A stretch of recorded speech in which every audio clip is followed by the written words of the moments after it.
আমাদের 3 জুনিয়র ডাক্তারের যে পোস্টিং সংক্রান্ত যে সমস্যা ছিল সেই সমস্যা নিয়ে আমরা কলকাতা হাইকোর্টের শরণাপন্ন হয়েছিলাম এবং যখন আলোচনা শুরু হয় সেই আলোচনার শুরুতে মূলত দুটো বিষয় আসে যে স্টেটের রাজ্য সরকারের পক্ষ থেকে যে জায়গাটা তারা বলতে চায় যে এই এসআর যারা সিনিয়র রেসিডেন্ট যারা তারা এবং বন্ডেড এসআর যারা তারা সার্ভিসেস ক্যাটাগরির আন্ডারে পড়ে এবং এদের হাইকোর্টে মামলা করার এখতিয়ার নেই, এদের মামলা করার এখতিয়ার স্টেট অ্যাডমিনিস্ট্রেটিভ ট্রাইব্যুনাল সেটে।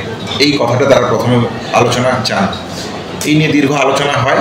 মহামান্য বিচারপতি আজকে এই বিষয়ে তার রায় দিয়েছেন এবং তিনি পরিষ্কারভাবে জানিয়েছেন যে এর জুরিসডিকশন হাইকোর্টের সম্পূর্ণরূপে শোনার আছে এবং হাইকোর্ট এই রায় এই বিষয়ে যাবতীয় যা শোনার সেটা শুনবে।